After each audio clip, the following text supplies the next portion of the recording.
Okay, what's going on? It seems to have dropped our... Okay, are we live? It didn't put your intro in. It didn't put the intro in. I didn't see the intro play. Let's assume we're live. We've been live for 22 seconds. It didn't play the intro. Sorry about that, everybody. It seemingly didn't play the intro. So welcome to Spin Legal on August 5th, 2025. This is episode number 77. Is it recording? Yes, it's showing it's live. Sorry, this is episode number 78, but okay, so we'll leave it. We'll leave it at that. Anyway, so welcome. It's not August 5th either. Okay, so there you go. I didn't. It's August 12th. August 12th, and it's episode 78. So I'm going to have to edit the things, save it, and let's start scrolling this. August 12th, episode number 78. And this is here with Angela Browne and myself. We're partners at Invictus Legal LLP. And tonight, our topic is what is a surety? Okay? So there we go. And if you need to contact us, you can do so at Invictus Legal LLP. We're at 905-688-5598. Angela's email is angela@weareinvictus.legal, and mine is peter@weareinvictus.legal. And the website is weareinvictus.legal, as you might expect. There you go. So here's the question about what is a surety, because sureties are actually quite important here within Canada, especially for somebody who might well be charged with a crime, because largely with criminal behavior or with the criminal courts, people end up being bailed, don't they? There's a large amount of bail. Bail is relatively simple in the criminal courts. Yeah, there's certain things like, say, if somebody committed a crime, they get put into custody.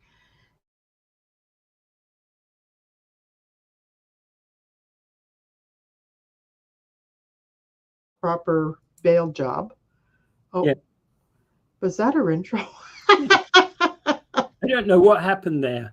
I didn't see an intro, haven't seen anything. But anyway, you were saying, so basically, so if you are in a criminal, if you've been charged with a crime, and very often you might well get police bail when you agree with the police officer that you are to be returning to either the court or the police station at such and such a time. Yeah, that's released on your own recognizance. Yeah. That's not the same as bail.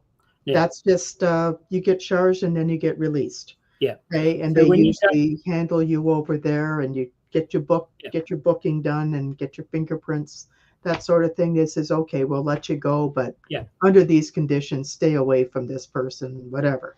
Yeah. You know, and they have a list. Then we move on to bail conditions, of which you may actually require a surety. And there's a couple of conditions. You can get bail on your own recognizance, where the judge is satisfied that the accused will show up to the court hearing and will behave according to the rules set out by the court. Yeah, they just want to make sure that the person who's been charged and arrested is not going to run away, and nor are they going to continue committing further offenses. Yeah. And also that the offense that they created is not so abhorrent that, for example, I've committed murder, for example. You know? But a murderer typically won't get bail anyway, will they? I've heard of some murderers getting bail, but certain circumstances. I suppose it depends upon the grossness of the crime, right? Yeah, I guess there's certain types of things, but these are always heard, and people have it. But there's a lot of people who have a history of violence, or if they have a history of what they call jumping bail, things like that. They're probably not going to get bail if they get back in and go before the judge again. So So these are things that would make a determination. It has to be presented where the defense would make an application for bail with a proposed bail arrangement, and the Crown could go in. They can jointly present it, or the Crown could oppose it, or come up with another proposal, for the person who's accused. And many times, what happens is at the end of the time, that most of them do get released on bail.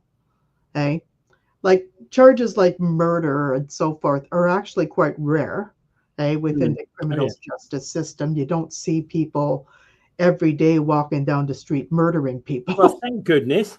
Yeah, Thank goodness. It should be rare when you think that should about be it. rare. Yeah. Although sometimes I think this is starting to happen, but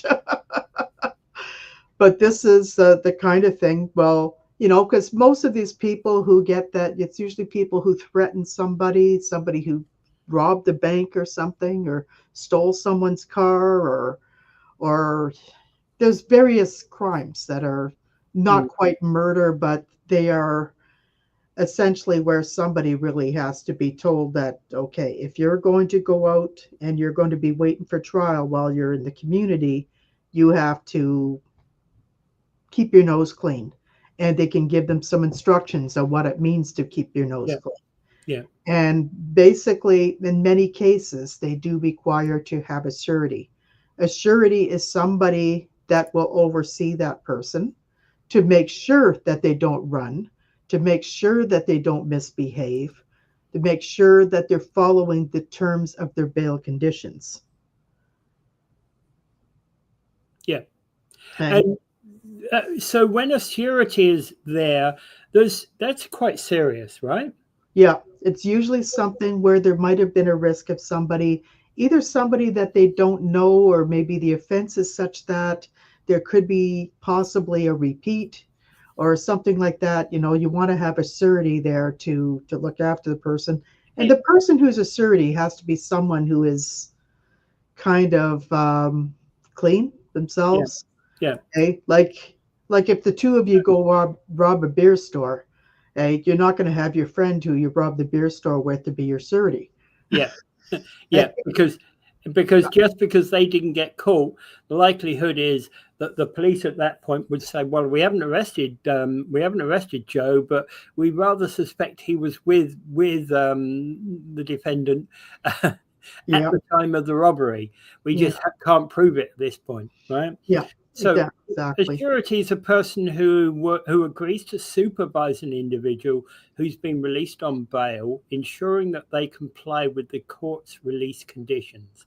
And Yeah, in fact, I went to one of these hearings, and and a lot of the questions,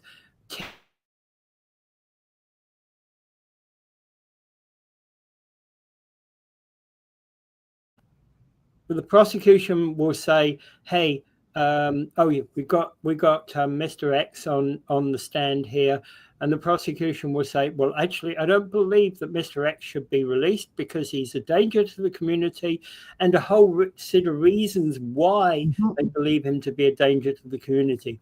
He hasn't shown any remorse. He hasn't shown any, he hasn't shown any likelihood that he's going to accept the court's condition. In fact, we believe he's likely to run, and by the time mhm. the the trial has occurred, he's going to be in Guatemala." Yeah. So these things are assessed. Like, does the person have the means, motive, and opportunity to run? Yeah, Right? Do they got a passport? Do they got people outside of the area? Do they have means of getting there? So there's a lot of that kind of thing. yeah, Also, did the person have a job in the community that it would probably be in the best interests of that person kept that job and kept yeah. working? So Okay, there's a lot of different things that are being considered. okay. So, um, so there's so many issues in relation to that, because I've heard of people, job. You talked about job there. It's quite a vital thing because, hey, here's the thing. So you get arrested Friday night. You're in police bail or whatever. You're in lockup over the weekend, wherever you are. It's immaterial. You come into court on Monday morning. Do you have a job, sir? Yes, I do. I work for the widget factory down the road in Thorold, right? And of course, we're talking it's 10 o'clock now or 11 o'clock now on a Monday morning. So what hours do you work here, et cetera, et cetera? By the time you get to your job tomorrow morning, where were you? You're terminated. All right. The potential is there for that. Yep. Particularly if their employer gets wind of it, and it's unfortunate. It does happen. And I think that, but generally, this is what they do. They try to protect the person and their job. And the lawyer usually contacts the employer prior to going in to work with the employer. Says, are you going to keep this person employed? This person was charged. He was not convicted, blah, blah, blah. There's a whole lot of things. Yeah.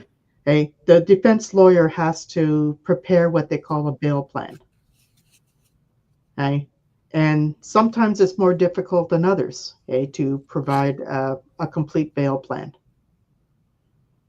Okay, so But okay, so some of that, how does that have an impact upon the surety? The surety is the individual who has to watch over the person who is the accused, who has been released.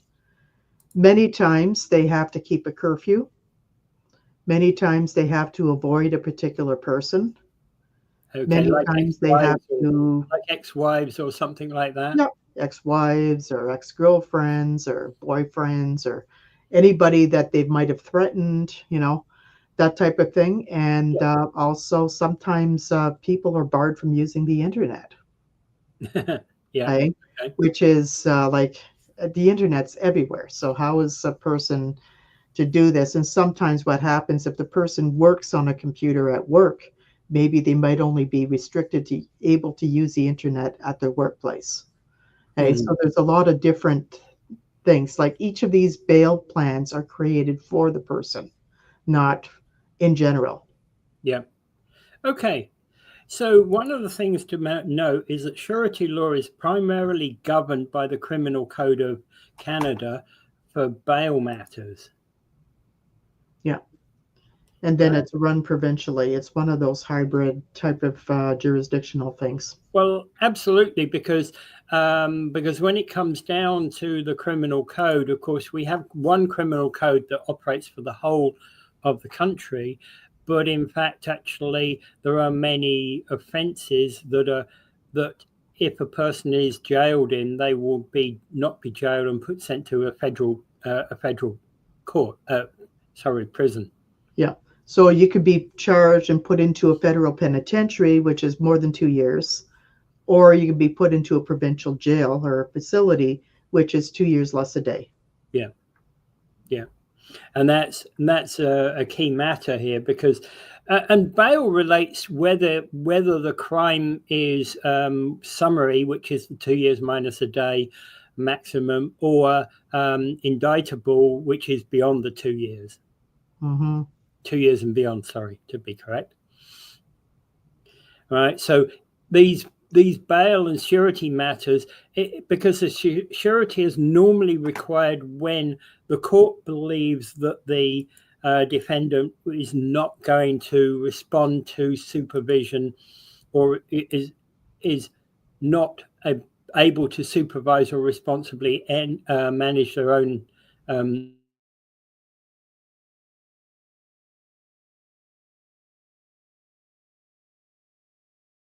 Frozen again.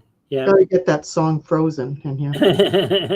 We'll have to put it in the background. Yeah. So basically, a supervision and responsibility. If you can't supervise and be responsible for yourself, that's the point at which a surety might be required, and that doesn't matter whether it's an indictable offence or a summary offence. No, exactly. Right.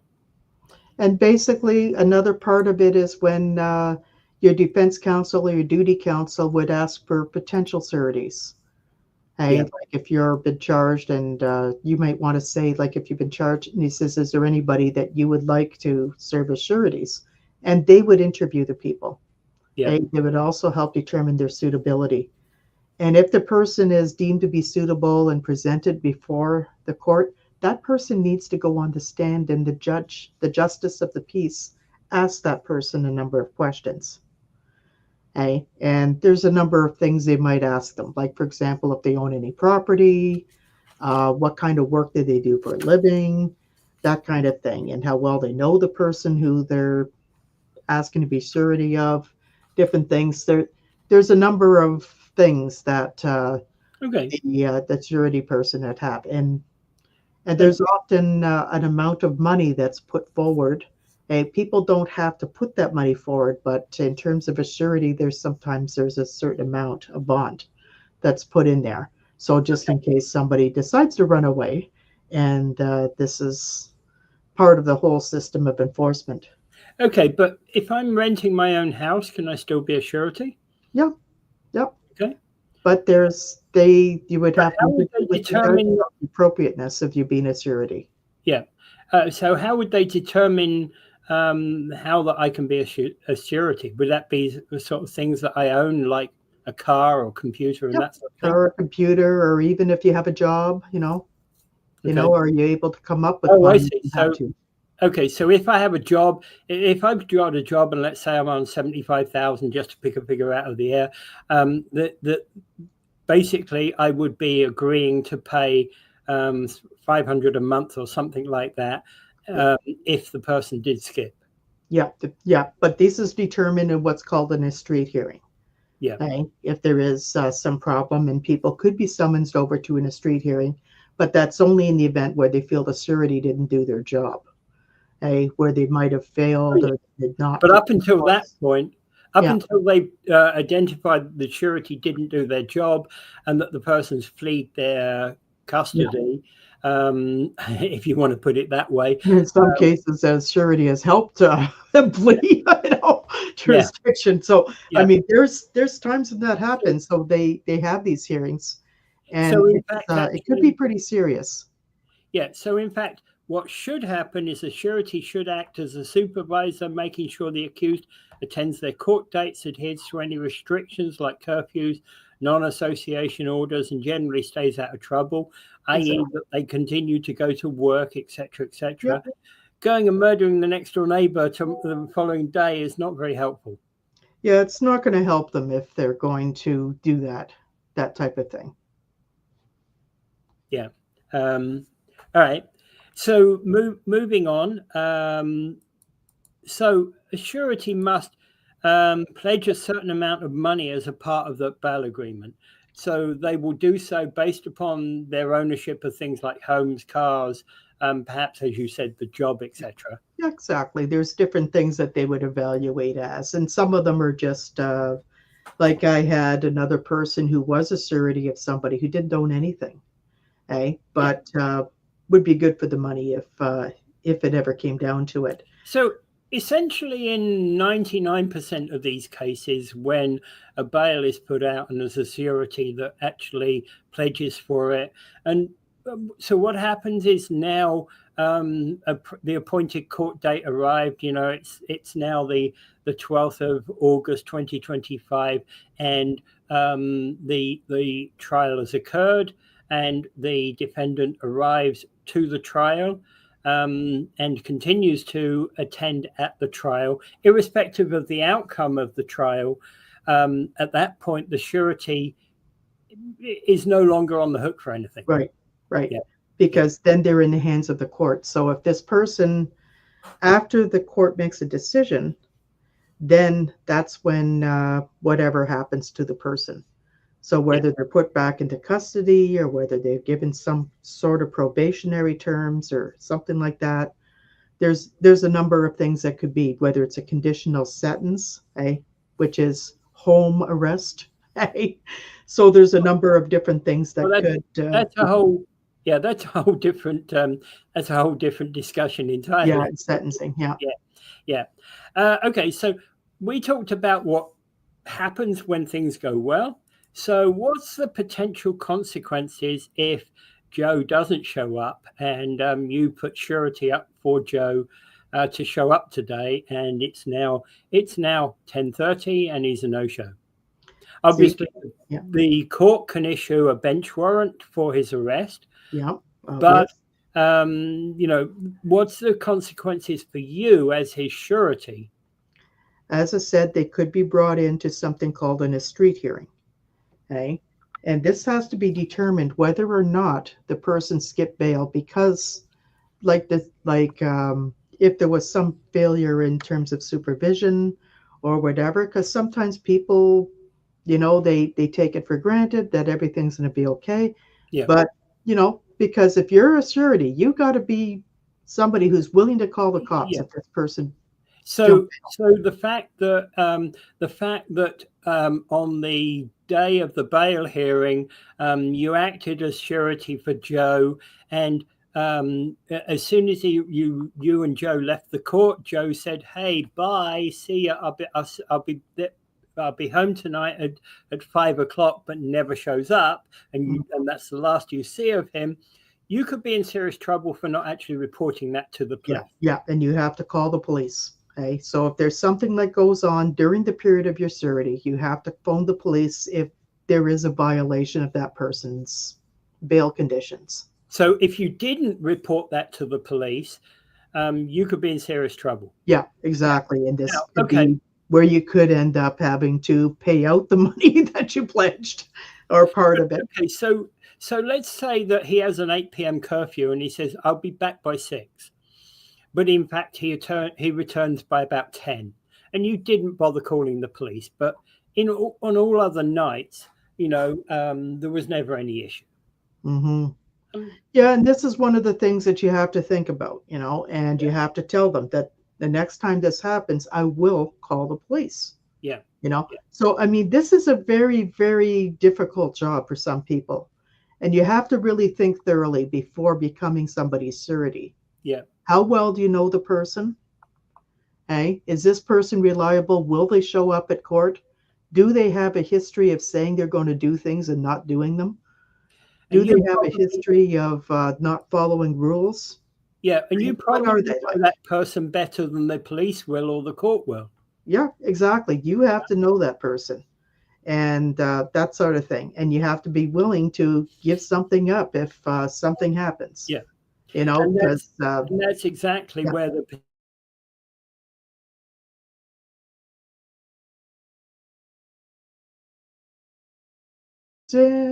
frozen. Pay the money back into court. Yeah. Yep. And this is a very serious thing. So sometimes it's, say particularly you're doing a surety for somebody who's committed a criminal, like a serious criminal act, like a bank robbery or murder or rape, something like that.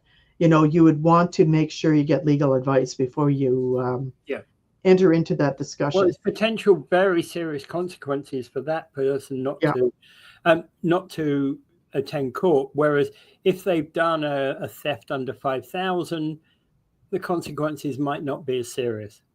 Yeah, exactly. So, like, tends to be like a lower level of like a less serious crime, for example, theft under, fraud under, common assault, a public mischief, things like that. They tend to be lower, right? But this is where you have to be really careful with a lot of this because a lot of people say, well, can you be my surety? I just got charged. You have to be really careful if someone asks you that. And hey, if you're walking down the street and somebody says, "Hey, can you be my surety?"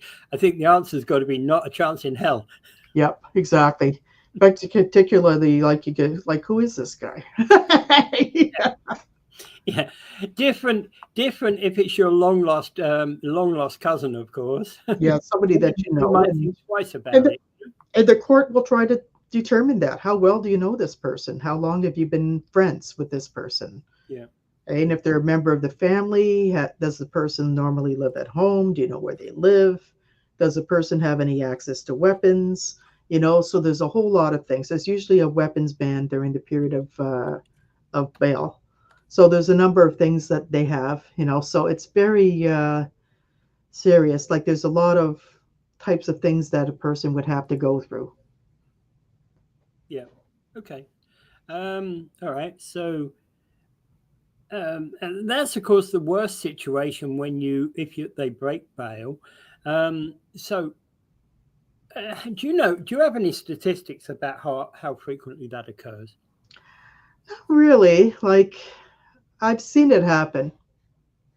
I've seen it happen when I do know of a case, and I don't want to say where I got it from, but it was for a person who had attempted murder, and the person agreed to be a surety, and then the person just decided to jump.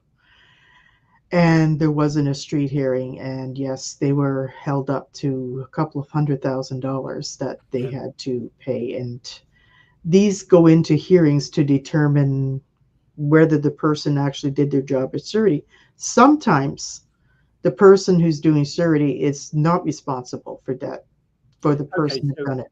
So They the can't worst control. case is that you have that hearing, Yeah. that you're found liable for the Hmm. money. Yeah. The It's other a kind of an interesting type of process. And as soon as I heard about it, and I said, well, what happened, and how are you going to deal with this? Like this is a family that had the resources to put up that. But sadly, this is what happens in this type of situation. So, and I don't know, people do this sometimes too readily. Often yeah it's a son or daughter, or stepson or daughter, or maybe in a husband or a wife. yeah Sometimes you could be doing that, and you have to be very, very vigilant. Even in those cases, you should be seeking legal advice. yeah. Particularly if you're asked to put out a large sum of money, or if there's extra bail conditions that may be difficult to enforce. Okay, but you're not actually, generally speaking, you're not putting out a large sum of money. Yeah, if for less severe crimes, you're not putting out a large sum of money. Yeah. Like I've heard of things like Obviously, that 2,500. one that you were talking about where they put out a few 100,000.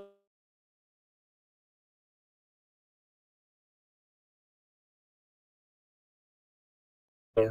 Frozen. I said if the person puts out the couple of 100,000 like you suggested, like the case you were talking about, that's a worst case scenario. Yeah, it happens. That's the case. That's the case when you're selling your house to actually pay the money. And generally, when they do find the person who's jumped bail, they're back in jail and they have an extra offense. Yeah. Breach of recognizance, breach of bail. Right? So breach of conditions. Okay, so just as an aside, does a surety have any right to collect the money that they've lost from the prisoner? They could, right? Particularly come out later on, and they do come into some money, right? And look, I protected you, or tried to protect you, but you just decided to go, oh, I'm going off. Yeah, I mean, this is, but that becomes a more private civil matter. It's not something that you can take. So you would actually have to do that. You would have to do that through the civil courts, not through the criminal court. Yeah, right. Okay. Because you see people who do this. I haven't heard of it being done, but generally, when we're dealing with people who commit these types of serious crimes, they tend to be people of lower income, and people who don't hold these fancy jobs. And so it's where you have to be kind of aware of all of this stuff. Yeah. And if you were dealing with, as you said, like surety, where the person's going to be paying it out from their pay packet, I presume the court will determine that based upon the expenses of the individual. Yeah. They would do a hearing. As I said, this is all part of their hearing about the resources of the people, that they have. Like many times they have a house. Like sometimes you can't put the house up, because it depends on who owns it. Yeah. If it's a joint ownership and only one of them is a surety, well, these things have to be considered and monitored. Yeah. So if you were living in your husband's house, but it was owned by your husband, for example, then you couldn't. You can't attest the house to it. Yeah, exactly. Yeah. Yeah, and this is where it is, and it's very hard to put an attachment on that without, like, there has to be a joint, like say if you and your husband were both sureties, then the house can become fair play. Yeah. It's the same as in a civil case. Yeah. But Okay, if which is why a lot of people don't put their name on a house, so they can go out and spend all kinds of money and get sued all over the place. Right? yeah. Okay. So you've done your assessment. You kind of, Billy Joe, and you think to yourself, well, Billy Joe, I know him. He's generally an honest guy. I know what he's accused of. But he's going to, and he had a bad loss of temper. I saw him Saturday morning in the court. I think I can keep him under control. So now you're kind of saying, well, maybe I can become a surety. But then the question becomes, how do you become a surety? Generally, often it comes from the accused themselves. That I have a friend, his name is Bob, and I've known him for 10 years, and here's his telephone number.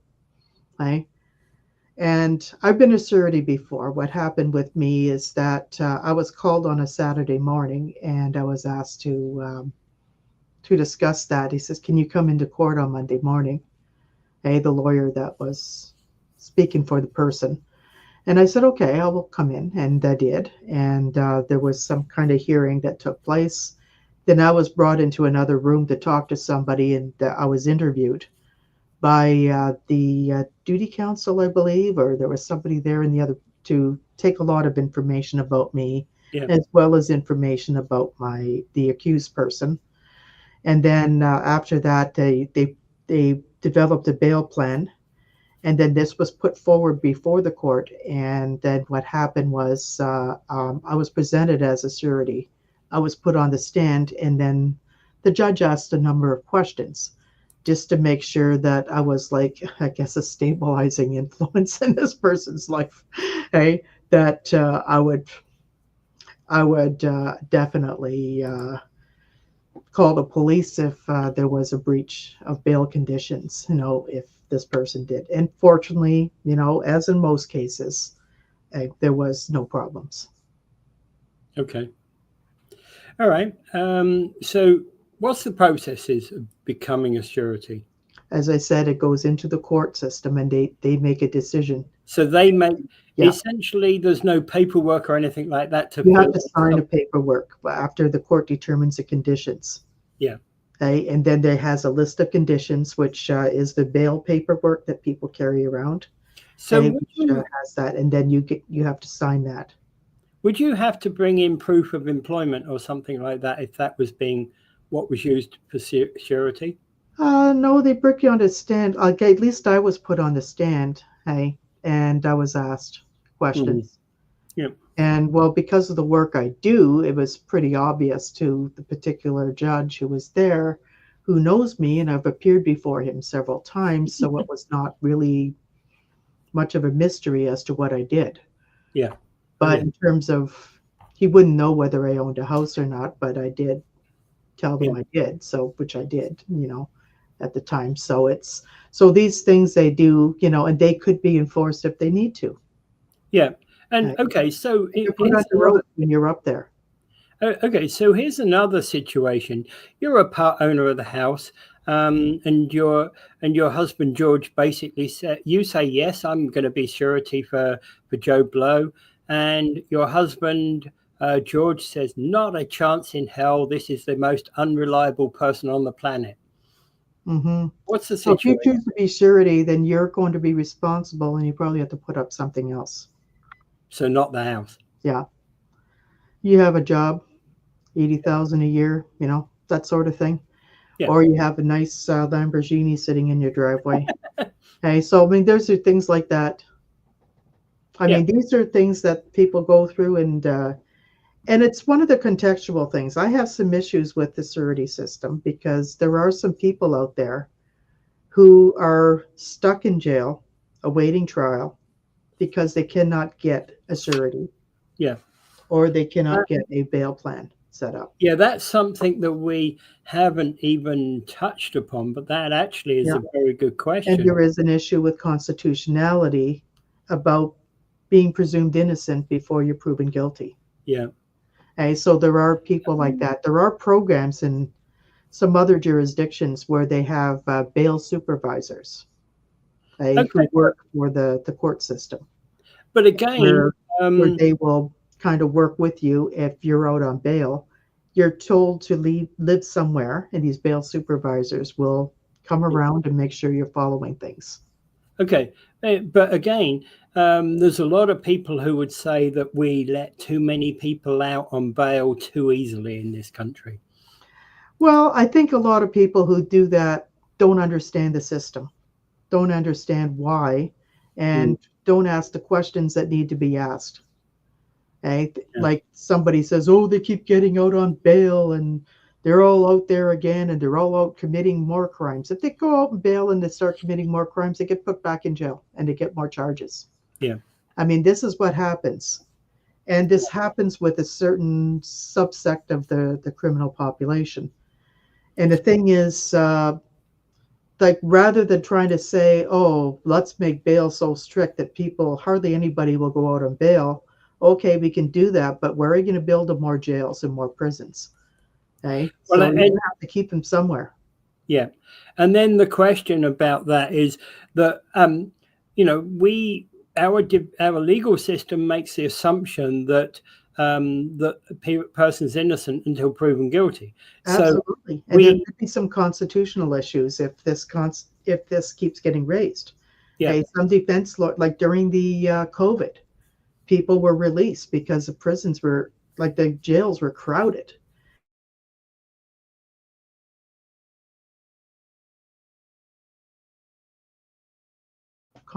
Common assault, that sort of thing. Okay, it's just that type of thing. Okay, but they were released, and then some of them had to go to the trial afterwards. Okay, some of them were put back into custody, depending on the type of crime they did. Well, some of those people that were released during COVID, of course, what they found was their Jordan time. Yeah, a lot of them were Jordaned. Yeah. Yeah. And this is one of the things that a lot of people, you'll hear people like politicians go, oh, there's too many people out on bail. They have these liberal laws. They're not liberal laws. These laws were written before, and they have been in place for a long time. And any kind of bail laws are all determined through the courts as well. And of course, one of the people we have to thank for our system of the criminal code in Canada being a federal criminal code, i.e. one code, one set of rules for the entire country, was, of course, John A. Macdonald, who looked at the American system and said, we aren't doing it that way. No thanks. Yeah. And he was right. And they go commit murder over there because there's no death penalty. Come on, guys. Well, and the point being is we don't have these stupid differences between provinces. Basically, well, there might be some more lenient judges in Alberta than there are in Ontario, maybe. Mm-hmm. Maybe not. Right? Yeah. See, these things are all built on an adversarial justice system. Every time you have a hearing based on these things, you have a Crown prosecutor, who speaks for the community and to try to see that justice is done. A Crown attorney's role is not just to convict as many people as possible or to throw as many people in jail as possible. A Crown attorney's role is to ensure that justice is done. In many ways, if they start seeing that, oh, this may not be your man, they're going to start withdrawing the charges. They have to make sure that everything is done by the book. Yeah. And a defense counsel, who represents the specific accused, will be there to stand up to make sure that person's rights are respected. They're not there to get murderers off and rapists off and everything that everybody thinks. But they use different things so that a person's rights are respected. So if you have to go through different procedures, be found And so that whatever comes at the end of the day and you do get convicted, they want to make sure the sentence is fair too as well. Yeah. And for example, if we take one particular example of a murderer, people like Paul Bernardo, right? Mm-hmm. Did he get bail? Was Nope. he held as a surety? Nope. Exactly. Right. Whereas most of these people don't. Eh? Yeah. Like I wonder who would want to be his surety anyways, you know. I don't Well, think so, not me. yeah, I don't think so. You know, Yeah. I don't think there'd be too many people who would be willing to be his surety. Yeah. I think Carla Homolka was out and she was making all sorts of statements and talking to police, and she Well, decided to I think go she was. undercover. Yeah, I get the impression she was in it up to her eyeballs, Yeah. but she was trying to wriggle out of it, and she was trying to say, "Hey, I didn't do it." Yep. But I Exactly. think she's another. I think she's another Rose West. Yeah. And the unfortunate part of this is sometimes you have to go for somebody who may appear to be the lesser party who can help bring the big fish down. Okay? Yeah, And this is unfortunate part of our justice system. Like we don't have an operation by artificial intelligence yet who can determine who's guilty. This is not the Minority Report. okay. Okay. So one thing I think we can all agree upon with everything that we've talked about with the problems of the challenges and problems of being a surety is going to be this key issue: seek legal advice. Absolutely. And this is including for sureties, people who are looking at becoming a surety or asked to be a surety. Seek legal advice of your own before you agree to become a surety. You can call up and just visit a criminal lawyer and talk to them about what's involved, and what's likely to be involved. And then you can go and then at least you can make an intelligent and informed decision, Yeah. particularly if the crime that's alleged is a serious one. Yeah, and the more serious, of course, the larger the potential financial consequences Yeah. of Larger the implications. yeah. Yeah, so you have to be really, really careful, in terms of this. Yeah. Okay. All right. Anything really else to be covering in terms of the position of a surety?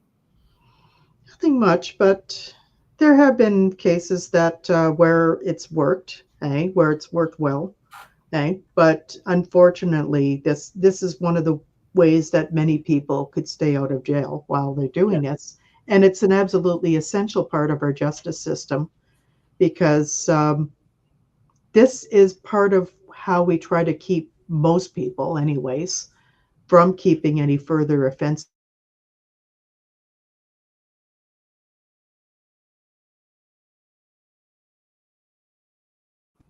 Frozen. Oh, there it goes in.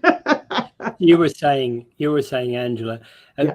keep most people from committing Further offenses. further offenses. That's Yeah, what while they're you out there. said. Because what people are worried about is if somebody's out on some kind of charge, that they're going to go out and do it again. Yeah. I mean, occasionally that will happen, and yes, it does. But there's remedies. Yeah. Police will go pick them up. There's other charges that they can lay, Well, and including breach. okay, so let's take that particular example. So I don't know, you're standing surety for Johnny, your cousin Johnny, who stole a bunch of mobile phones from the back of a mobile phone store, Mhm. right?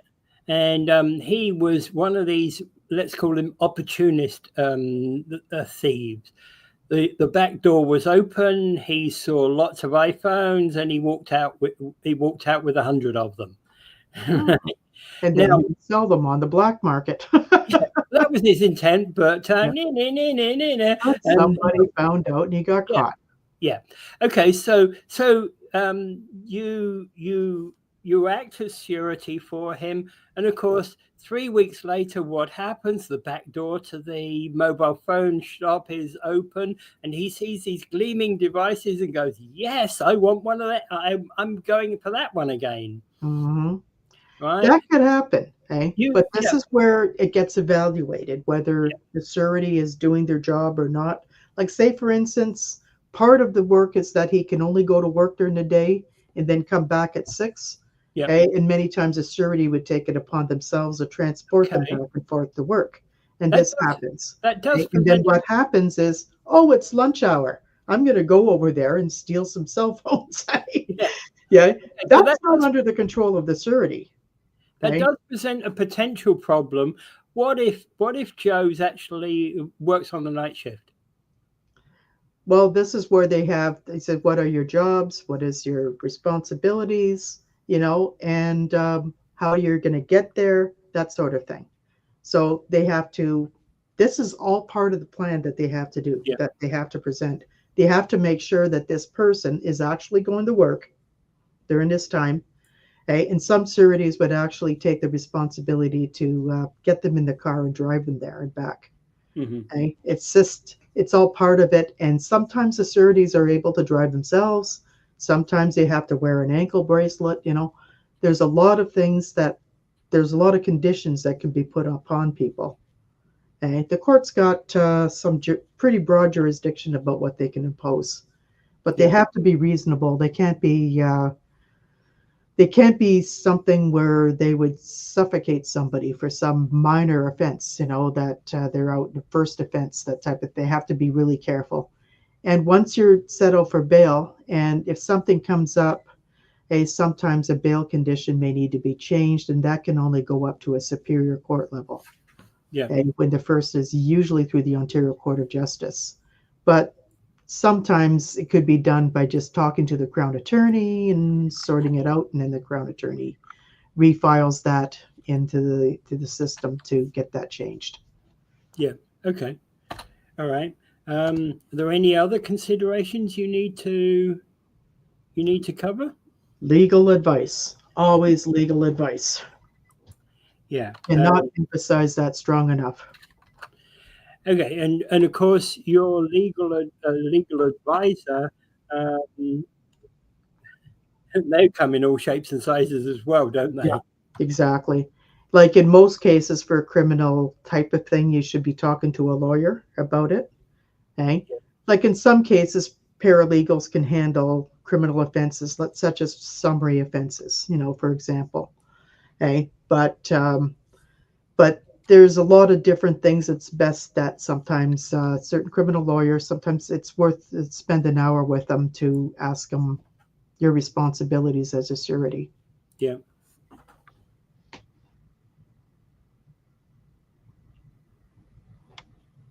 Okay. All right.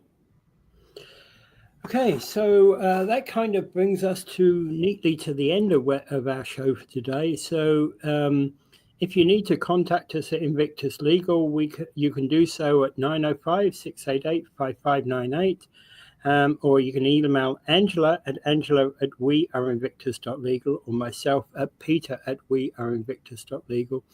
Our website is weareinvictus.legal.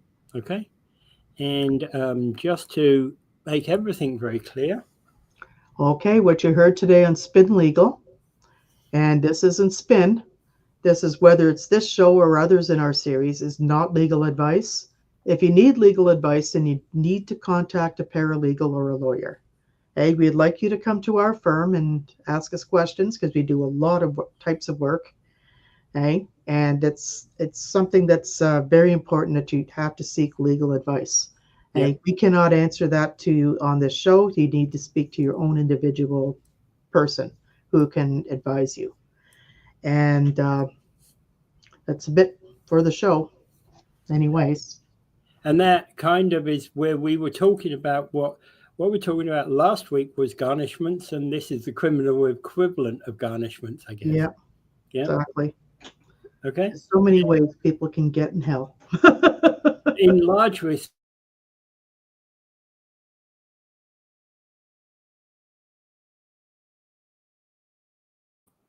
we hope that if that's your situation, get the help you need. All right? Yep. Okay. And see if we can do our intro demo. Yep. So bye, everybody, and have a great